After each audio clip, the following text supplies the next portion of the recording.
Hello, I'm Tina and today I'm going to read you a book, and that book is called Waiting for Later, and it's about a small girl called Nancy who climbs a tree.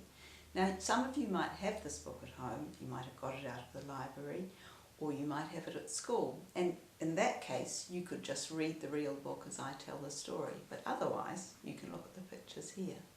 And when I'm going to turn a page, for those of you with a book at home, I'm going to make a special noise like this. And that means it's time to turn the page. Okay, here we go, Waiting for Later. And let's look at the first page. And here's a little girl, Nancy, waiting for something. Let's see what it is. I know I'm big, but today I feel small, said Nancy to no one in particular. And she slid, bump, bump, bump, from the top of the stairs to the bottom. Nancy asked her mother, "Will you rock me back and forth on your lap? I like that." "Not now," said her mother. "When then?" said Nancy. "Later," said her mother.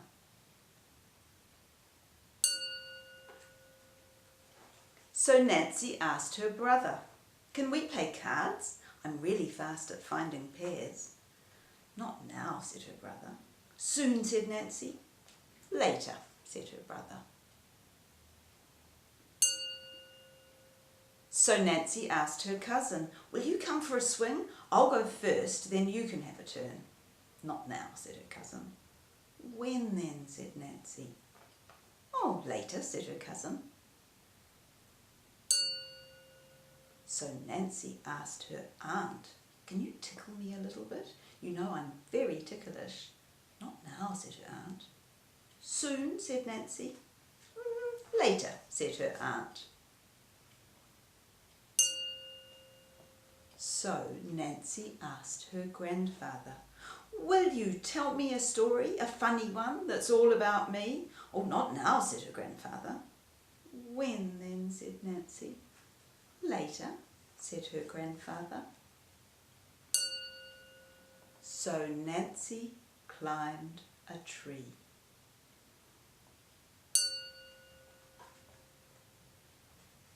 In the tree, Nancy waited for later. She could see her mother wondering up words and writing them down, and she could hear the tree. "Stay here with me and I will rock you this way and that. Forward and back and forward and back," said Nancy. In the tree, Nancy waited for later. She could see her brother splashing and washing and wiping the bowls, and she could hear little creatures. "You'll never find us, but we can see you."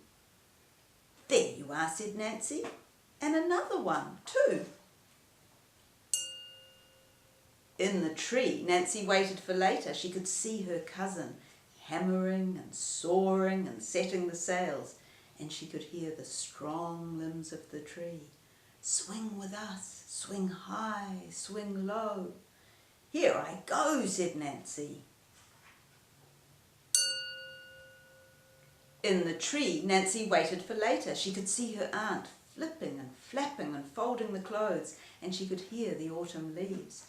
"We will tickle you until you wriggle and giggle." "Stop," said Nancy. "Now tickle me more." In the tree, Nancy waited for later. She could see her grandfather watering and weeding and wheeling the barrow, and she could hear the moon. "Now here's a funny story. I'm fat, then I'm thin, then I'm gone." "Then you're back," said Nancy. And from the tree, Nancy could see her family far below. And now that it was later, they were all wondering where she was.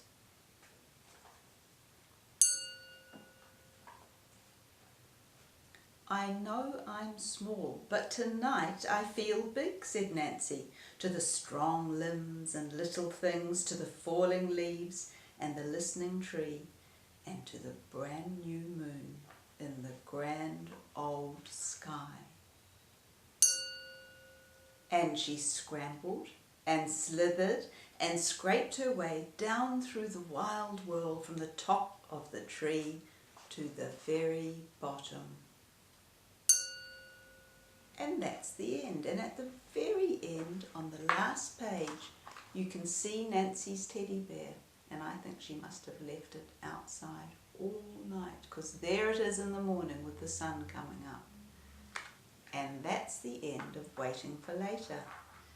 And I wrote that story and I drew all the pictures, and I hope you enjoyed it.